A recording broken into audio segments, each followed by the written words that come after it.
Imagine an alien that can float through space, with a giant brain shaped like a donut, 8 arms growing out of its head, and 3 hearts pumping blue blood.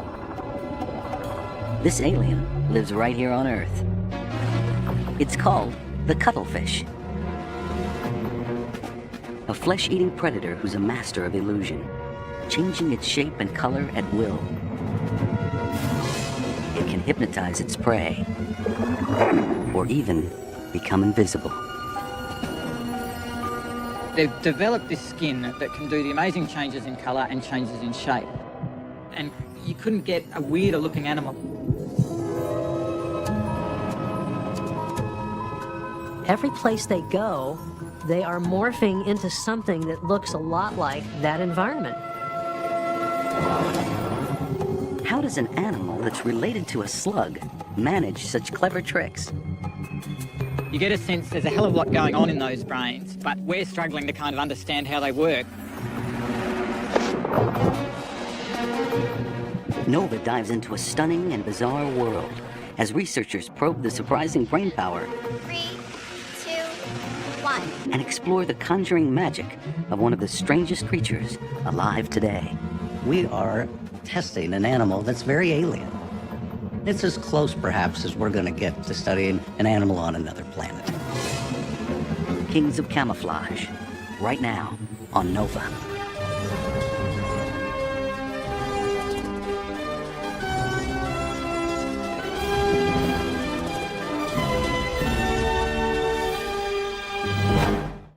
Major funding for NOVA is provided by the Howard Hughes Medical Institute, serving society through biomedical research and science education, HHMI. Major funding for NOVA is also provided by the Corporation for Public Broadcasting and by PBS viewers like you. Thank you.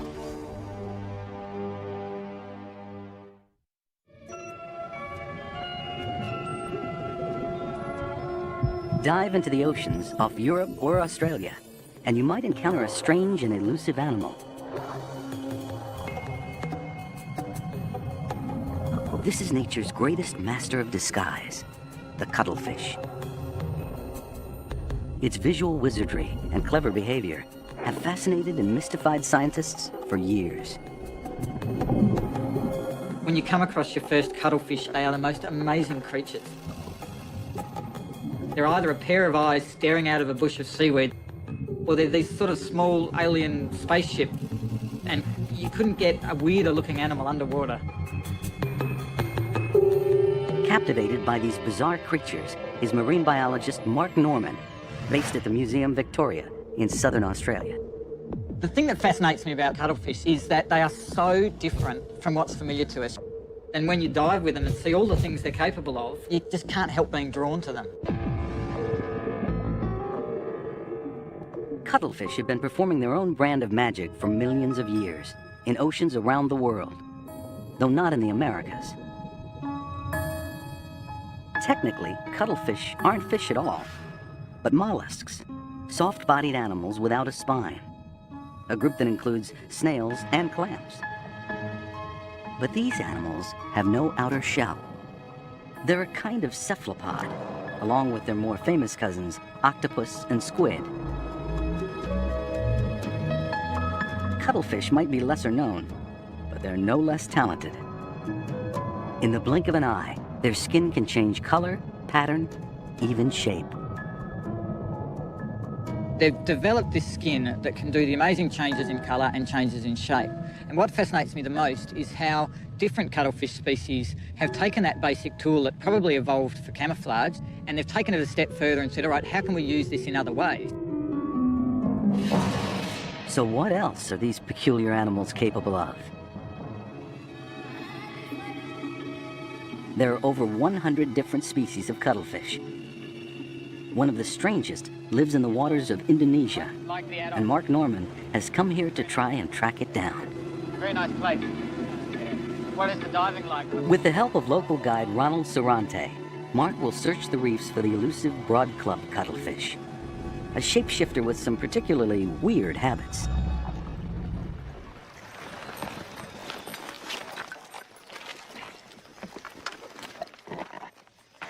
Hey, are you ready, Mark? Yep. After you.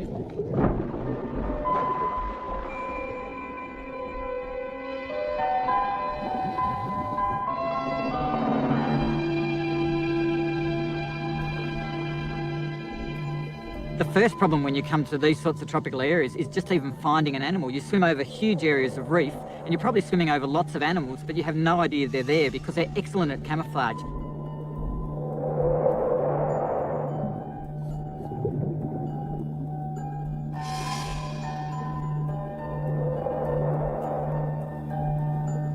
Cuttlefish often have favorite stomping grounds, and it's Ronald's local expertise which brings Mark face to face with his first broad club cuttlefish. When you first approach cuttlefish, within sort of 10 or 15 minutes, you can get fairly close to them and they're checking out you as much as you're checking them out. And that's the most exciting time to sit and watch their behaviours, because after a while they get used to you and they will allow you to accompany them while they go off to catch food. And these guys have developed the most amazing way to do it. Cuttlefish are often hungry and on the lookout for a tasty treat.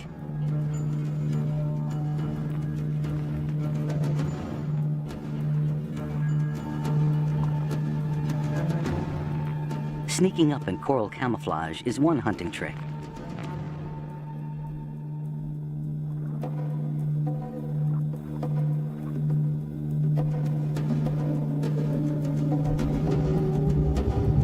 But if this fails, the broad club cuttlefish gives up all attempts at being inconspicuous and instead pulls out all the stops with a dazzling show that seems to stun its prey and leaves it helpless.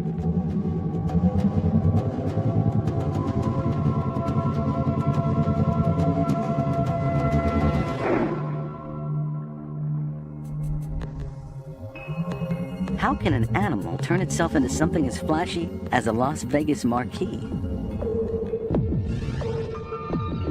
Halfway around the world at the Marine Biological Laboratory in Woods Hole, Massachusetts, Roger Hanlon is trying to deconstruct the cuttlefish's visual pyrotechnics. Checkers, anyone? They got white and dark. Roger's cuttlefish work hard to blend in, even to the most unnatural environments, thanks to their versatile skin.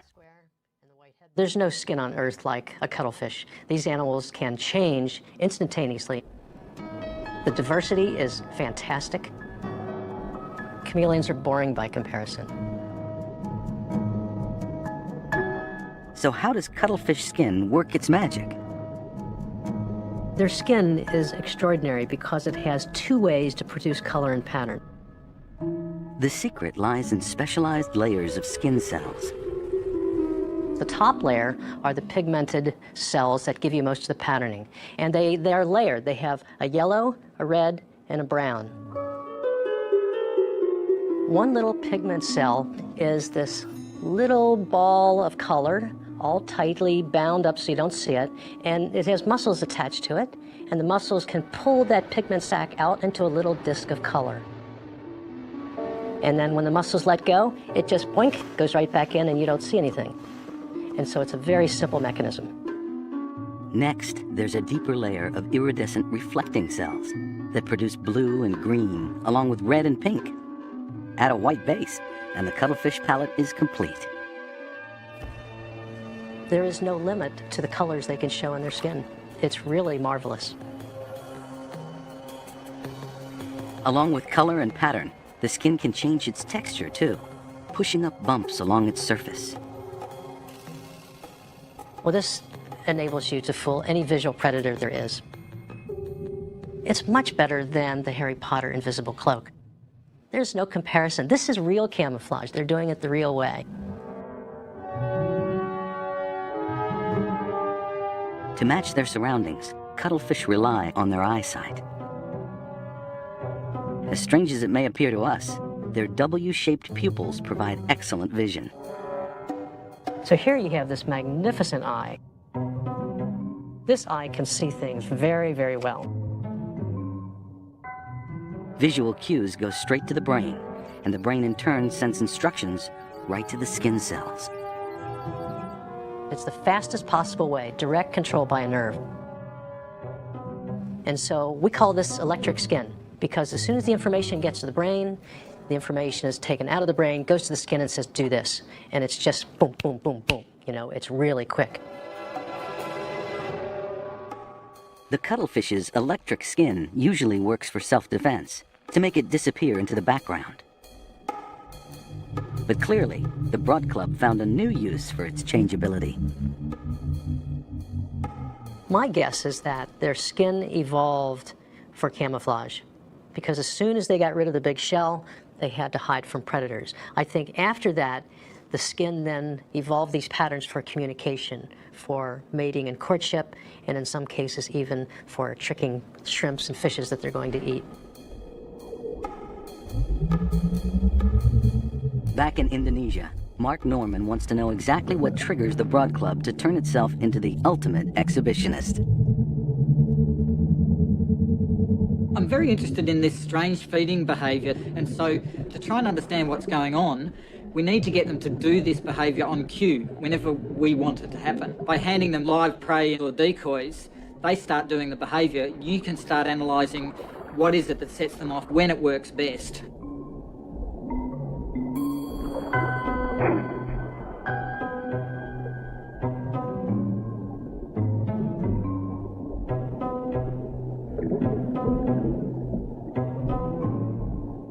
Mark's first offering of small crabs, their favorite food, is welcome. But it doesn't trigger too many light switches.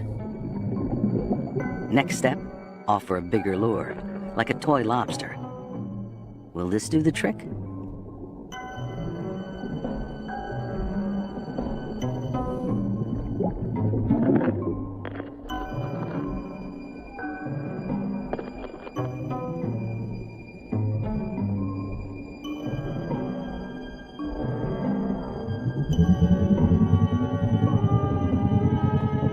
The lobster proves irresistible for as long as it looks alive.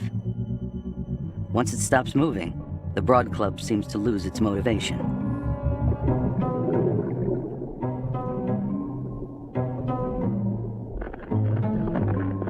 When Mark brings the lure back to life, the performance promptly resumes.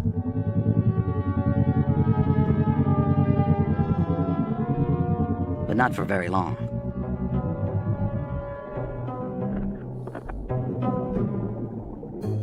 This cuttlefish is getting bored with toys and is ready for the real thing.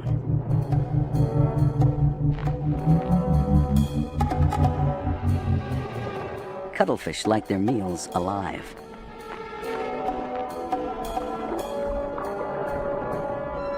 So does the size of a potential meal trigger these light shows?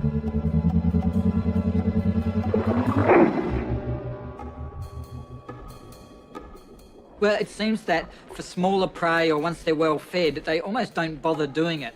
But with the bigger lures and the bigger crabs, the cuttlefish do a really good detailed display to sort of stun or to dazzle the prey long enough to slow them down, and then the cuttlefish could come in and nail them in the way it wanted to. In the case of the crabs, the cuttlefish wanted to grab it from behind so those big dangerous claws are out of the way of the attacker. It's all about positioning. If you don't want to lose one of your arms, you've got to get just the right grip on your prey. With his next offering, Mark gets an even better view of the show. The most interesting is when you offer a broad club cuttlefish a live animal in a glass jar. It gives you a perspective where you can move the jar around and see what it looks like from the prey's point of view. It looks like they're sort of effectively hypnotising their prey. It's fantastic. They get very excited, come in and nail the glass, get confused, the water's solid and they can't get through the water, and they continually try and get in at different angles on these glass containers. Every cuttlefish starts off with the same hungry determination, but Mark can't fool them for long. They learn really quickly. It only takes a few strikes before they realise they're not getting the crab. It's a total waste of time. You can sort of see them mentally turn off and sort of drift away. You get a sense there's a hell of a lot going on in those brains, but we're struggling to kind of understand how they work. As alien as they seem, cuttlefish do share something with us: big brains. While humans have one of the biggest brain-to-body ratios among mammals, cuttlefish and octopus top the list for all invertebrates. Their large brains most likely evolved hand in hand with their complicated and changeable skin. There are up to 20 million of these pigment cells in the skin. And to control 20 million of anything is going to take a lot of processing power. And it has to have a large brain to make all this work. But does a big brain necessarily mean cuttlefish are intelligent?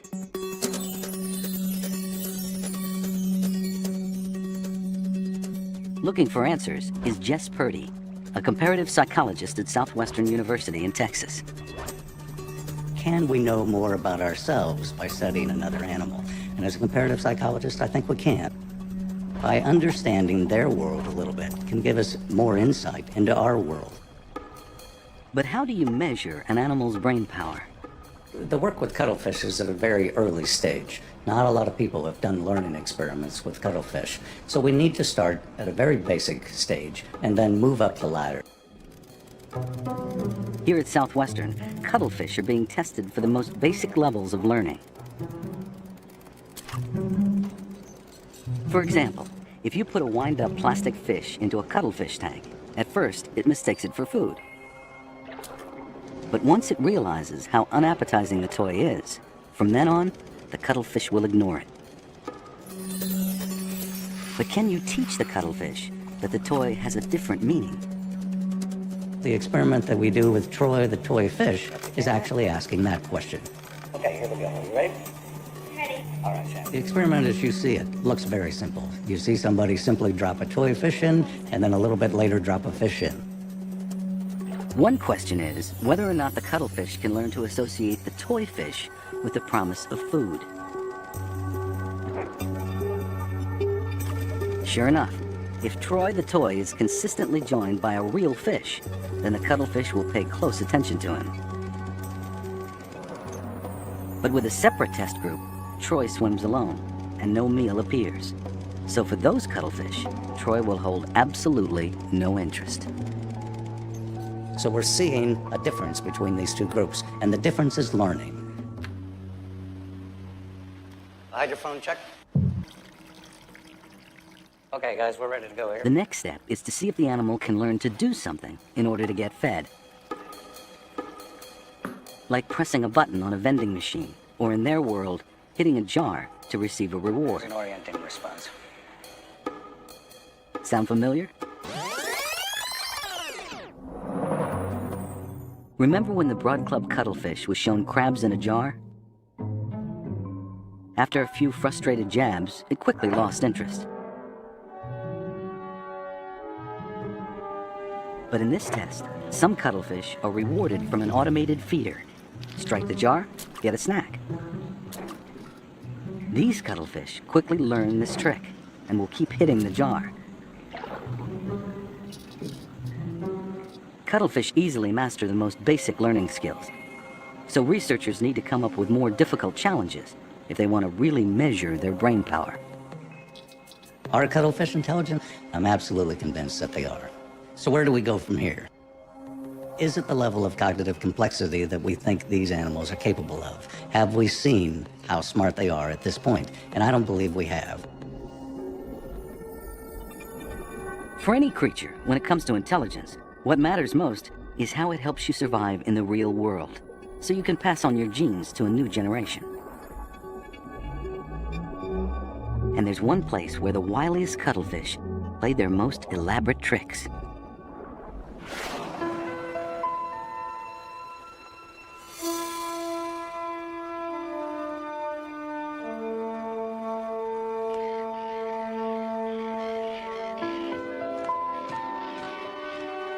It's late May in southern Australia. Life on shore is just settling down for the winter. But beneath the waves, things are heating up. It's the mating season for the Australian giant cuttlefish, and thousands of them are swimming into the spawning grounds. Giant cuttlefish coming together to breed is the most dazzling shows that they can do in these colour and shape changes. And it's spectacular when you see them just come to life in these big displays. It's sort of like they rip off their Clark Kent outfit and out comes Superman or Super Cuttlefish. giant cuttlefish can grow over 3 feet long. Eye to eye, the big males try to outdo each other with the most intimidating body patterns. The smaller females seem unimpressed.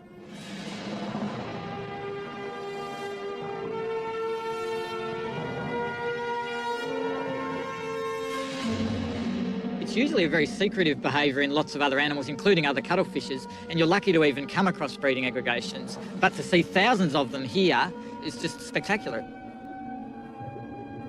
And so for several months, they give up the pretense of looking like seaweed or hiding in amongst the sand or the mud, and they go, bugger it, we're just going to look fantastic, and we're going to fight with each other, and we're going to impress females, and they totally ignore us. We can sit in amongst them. They can almost sit on our head, and that's when the best displays come out.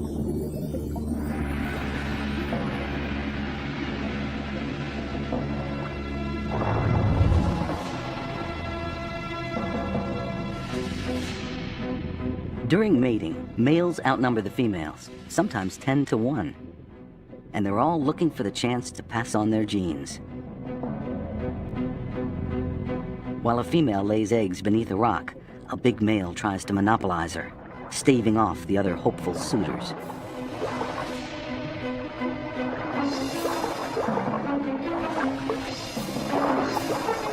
Sometimes intimidation alone won't work, and the competitors hurl themselves into a violent and bizarre-looking wrestling match.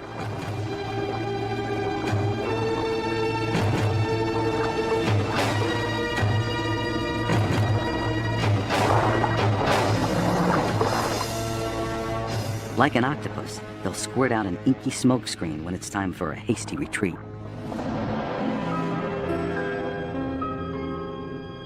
But size and strength aren't the only ways to impress the ladies. Thanks to the cuttlefish's skin morphing talents, the smaller males have a clever trick up their sleeve.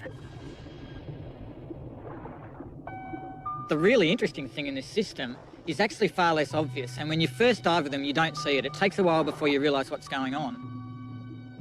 The small males who have no chance in a contest with a big male are actually doing something completely different. They're effectively cross-dressing. They're dressing up as a female by pulling in their webs and putting on this mottled colour pattern and gliding past these big aggressive males, pretending to be a female, and will come into the female underneath.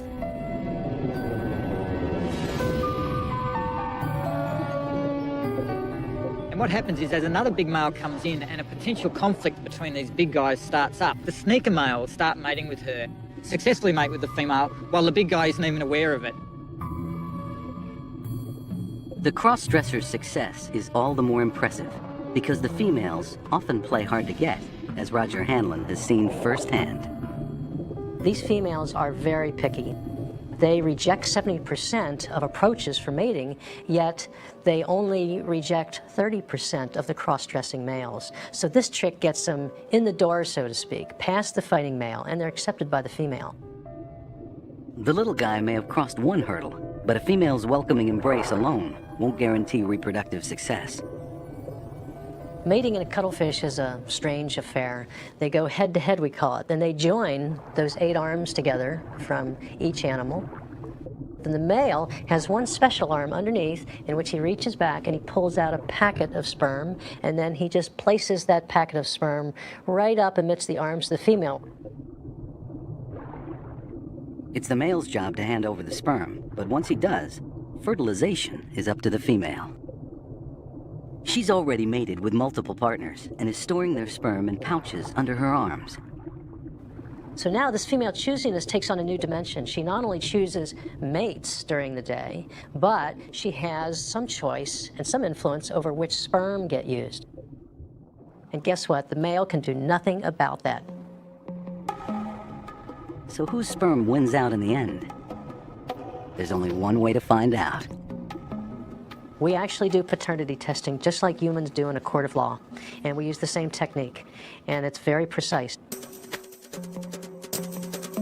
Roger was part of a team that extracted DNA samples from all the participants, the mother, her partners, and the babies, to find out who's the daddy. One of the biggest surprises is that the cross-dressing males got the very next fertilization, and we did not expect this at all. The only reason we can think of is that this is a very bold, smart tactic, and the females may be acknowledging that in sort of evolutionary terms. So this trick, as strange as it seems, is very successful.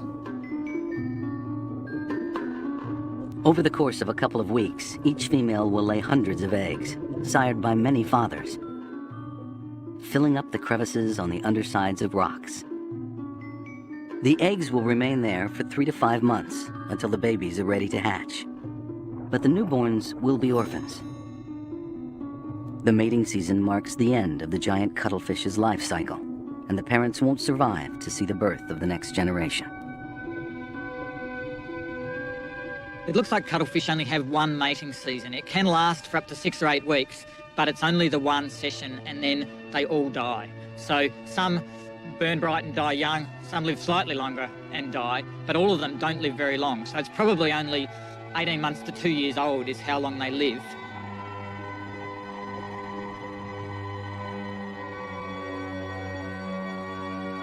With such a short lifespan, it's even more surprising how smart these creatures seem to be. Intelligence is all about learning to adapt to new situations.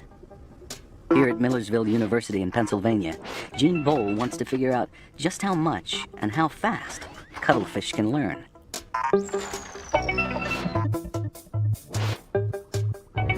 I think cuttlefish are remarkably intelligent animals. So the issue is, am I smart enough to find out how smart they are?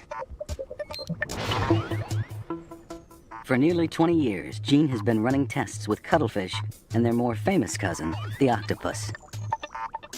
I began with octopuses because there are no cuttlefish in the Americas, so like most Americans, I'd never heard of them. Octopuses love to destroy lab equipment. If they can possibly rip something apart, they will. And in terms of their performance in experiments, octopuses are unbelievably erratic.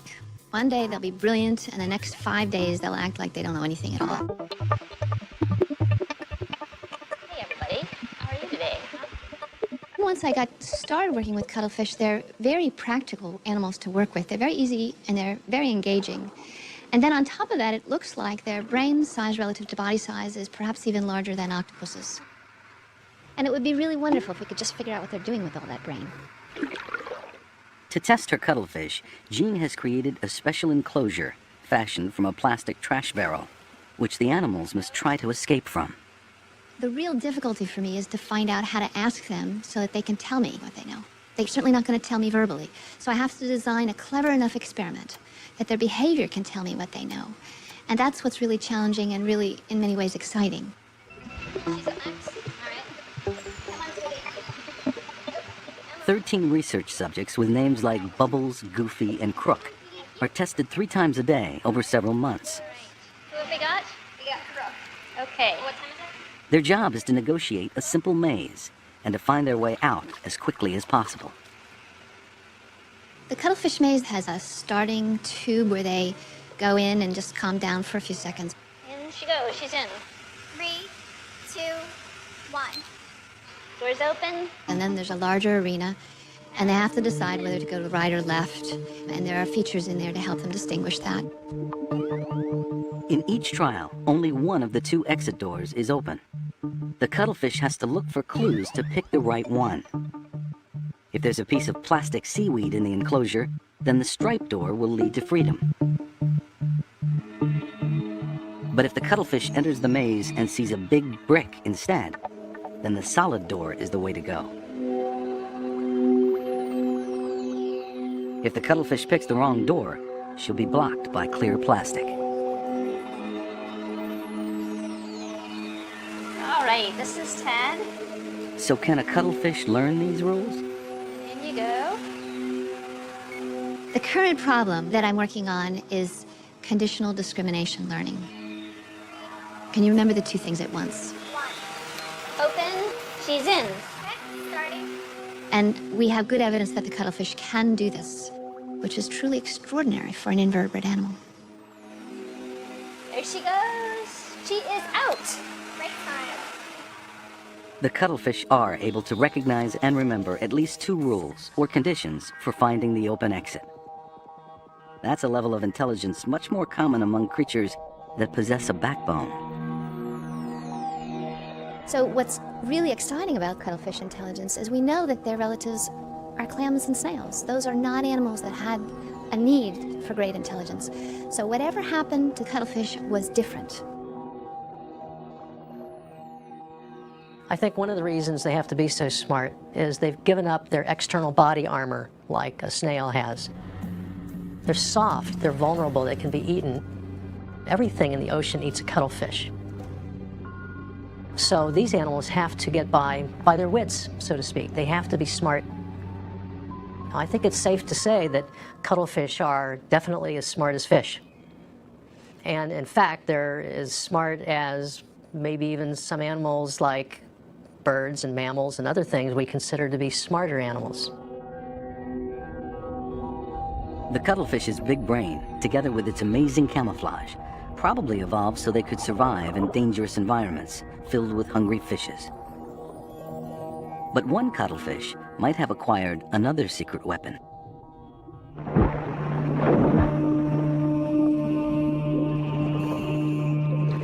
Back in the tropics, Mark Norman and Ronald Sarante are searching for Mark's favorite cuttlefish, who's managed to thrive in a unique and threatening landscape. These muck dives on sand and mud areas are very different. They feel very solemn and dark and moody. You have these black plains going everywhere. The few animals you do pass are either covered in poisonous spines or pretending to be dead leaves. You get this feeling that it's just oppressed by predators. This is a place of the weird and the wonderful, where standing out or blending in all depends on whether you are predator or prey. It's one of the few places you'll find the rare mimic octopus. But the strangest of them all is a creature called the flamboyant cuttlefish.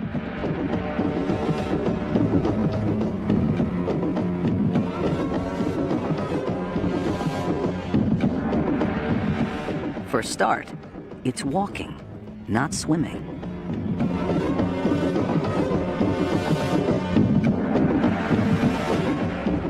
It's still really foreign for me to watch a cuttlefish walking around on the seafloor. They'd actually look like these prehistoric lumbering monsters sort of walking through these ancient black deserts. This enigmatic animal has made a huge impression on Mark, despite the fact it's only a couple of inches long.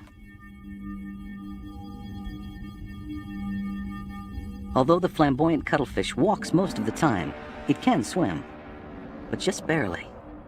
What's wrong? Cuttlefish get their name from their cuttlebone, a chalky internal shell filled with gas that allows them to float. But the tiny flamboyant's cuttlebone has shrunk so much, it can't float for very long. They seem to have a really gentle nature. They flap up into the water, they settle down again, and they go back to walking along the seafloor, back into camouflage, back into feeding almost straight away, looking for something to eat out on the mud. Like its big brothers, this cuttlefish has to grow fast and is often on the hunt.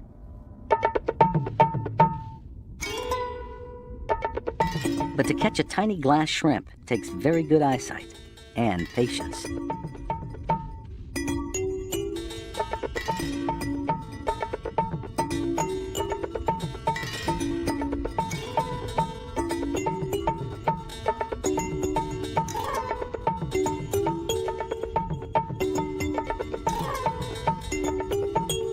Stalking its meal in spiky disguise, it aims its feeding tentacles like a pool player, ready to hit the target.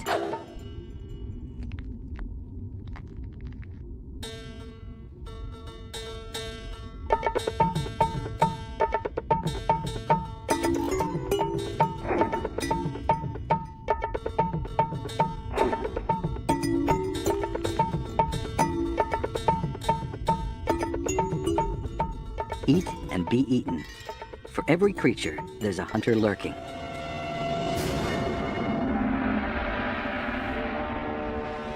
These open plains don't offer much cover, and to be out and about in broad daylight is risky, especially if you're neither fast nor big. Predators are a constant threat, and this is when the flamboyant cuttlefish earns its name.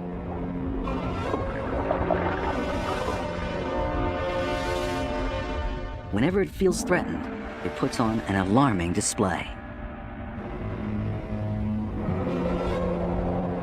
When something comes too close, they'll flare up the arms and they walk around flashing these colours and advertising these really bright colour patterns. And I think this is advertising the fact that they're poisonous to eat. If anybody gets too close, even like a diver, they show all the bright colours and it says, back off, I'm poisonous. It's either pretending it's deadly as hell and trying to mimic something else that's dangerous, or it's walking around confident that it itself is deadly. Clearly, the flamboyant stands out from the rest of the Cuttle Pack. But is it just a big bluff, or the real thing? Is it poisonous or not?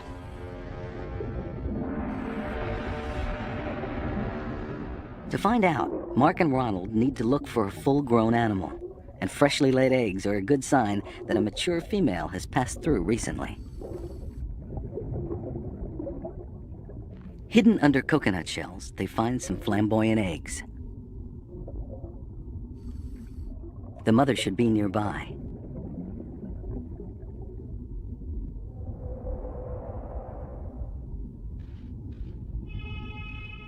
In this bleak landscape, it's a challenge for a flamboyant mother to find a safe spot for her eggs. Without rocks or caves, old shells are the next best thing. Compared to the egg-laying frenzy of her giant cousins, hers is a quiet affair.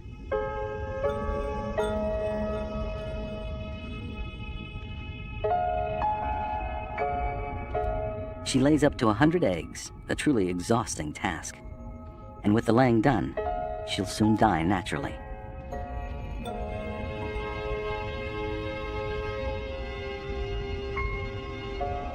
But there's one more important mission she can help with: assisting Mark with his toxin studies.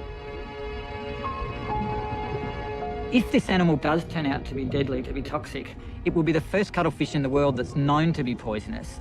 We could be seeing a whole change in the evolution of these animals.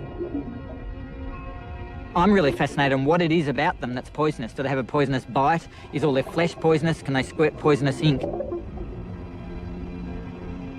Mark will have to take her back to the venom labs in Australia to unravel her potentially deadly secret.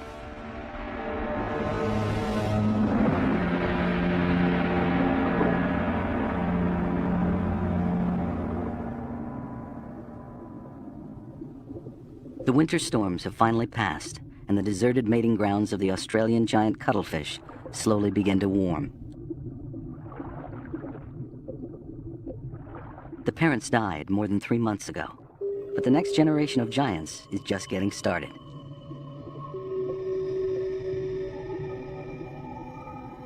Sheltered in their rocky nurseries, the eggs enclose pin-sized embryos.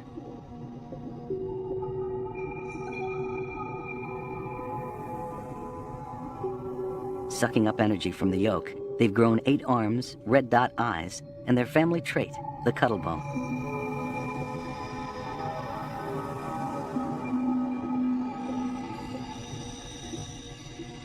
In the final month, the embryo's eyes fully develop, and still hanging upside down, they start moving around.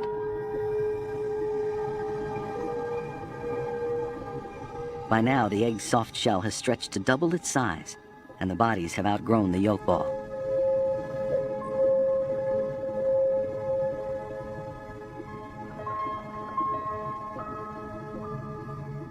Once they start floating upright, the little giants prepare for the outside world. All their organs are now developed, and they can already change the color and shape of their skin.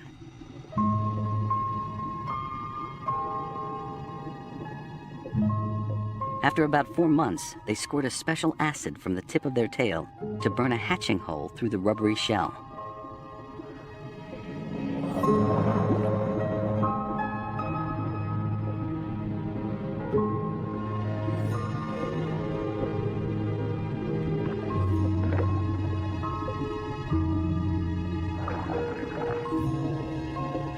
Barely the size of a fingernail, the tiny giants emerge like miniature adults, with suckers, ink, and all.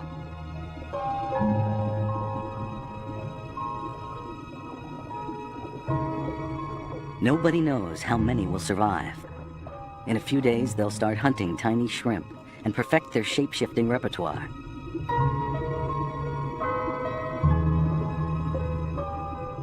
But they've got to watch out. They're on the menu for almost anything with a fin.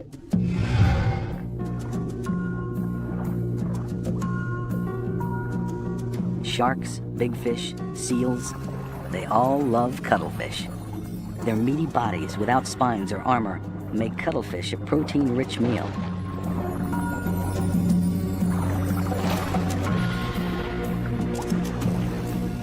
Camouflage is the cuttlefish's main defense.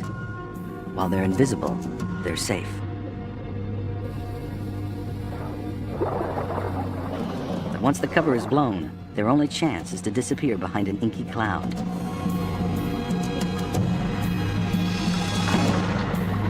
Dolphins have developed a special taste for cuttlefish.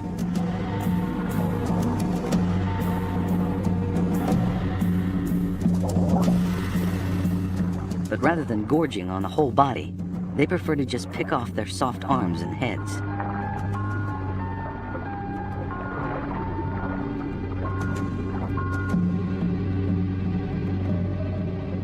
Leaving behind tattered bodies, they provide a free meal for many more creatures. But cuttlefish don't just end up on ocean dwellers' menus. In many countries, humans are one of cuttlefish's most voracious predators. Cuttlefish, octopus, and squid are eaten around the globe, harvested on a large scale.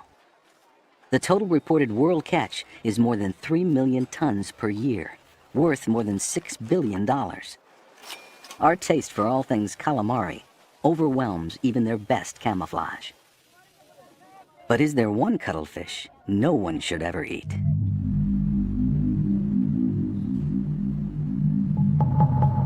Back at Australia's Institute for Molecular Bioscience in Queensland, Mark Norman is about to find out if the colorful, flamboyant cuttlefish is truly poisonous or just a poser. That's worth looking at. Toxicity is really rare in these sorts of animals. There's thousands of species of octopus, squid and cuttlefish, and in all the world there's only blue ring octopuses, and just recently the little striped pajama squid are the only ones that are known to be poisonous, to be very deadly. And so trying to understand the behaviour of this strange little cuttlefish, I think it's really important that we find out whether it's pretending to be something else that's dangerous or it itself is dangerous. Toxins could be anywhere, from the skin to the inner organs. If the flamboyant's bite is toxic, its saliva will contain the poison, just as in the blue-ringed octopus. But it could also be mixed in with its ink. Mark needs to analyze all body parts. And the results? Well, it turns out the flamboyant cuttlefish is toxic. It's as toxic as blue-ringed octopuses, and blue-ringed octopuses have killed humans from their bites. So we've got the first deadly cuttlefish in the world, and it's amazing on a couple of levels. First of all, it's actually poisonous flesh. The muscles themselves are poisonous. So this is the first time that flesh that is deadly has been reported in any of these groups of animals. And secondly, that the toxin itself is not known. It's some completely different class of toxins. And toxins like those could be the key to whole new discoveries for lots of human medical conditions. But beyond any potential medical use, the toxin is exciting to Mark because it helps explain the flamboyant cuttlefish's oversized confidence. This is a fantastic result because it makes sense of what we're seeing in the wild, and this toxicity, this poisonousness, is probably what's underpinning the whole weird behaviour of the animal, and the fact that a group of animals that normally swim around or spend a lot of time trying to be camouflaged have become so obvious, have given up swimming, are walking everywhere. It's like a major step towards a whole new line in the evolution of these animals. Evolution means change. So maybe in a few million years, the flamboyant will march on 8 legs right onto the beaches. Or the broad club will hypnotize its predators as well as its prey.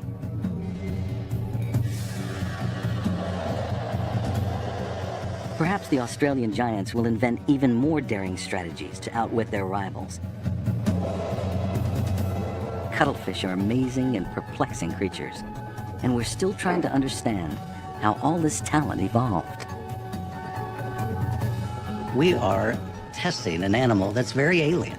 I mean, it's as close, perhaps, as we're going to get to studying an animal on another planet. And is that exciting? That's very exciting.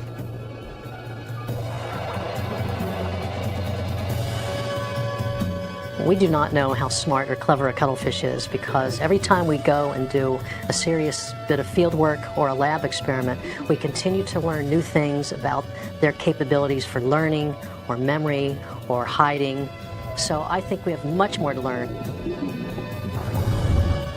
I hope in my 80s and 90s I'm still wandering around underwater with a walking frame following these things around, because it'll take 100 lifetimes to get a handle on these animals. Cuttlefish continue to dazzle with their outward displays. But exactly what goes on inside their heads will remain, for now, the real mystery.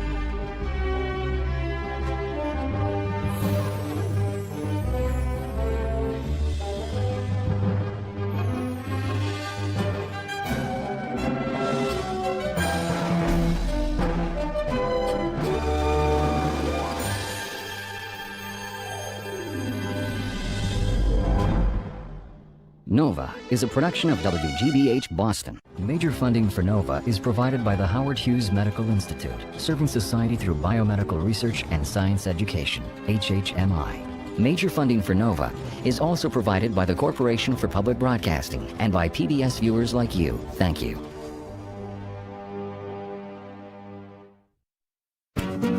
We are PBS.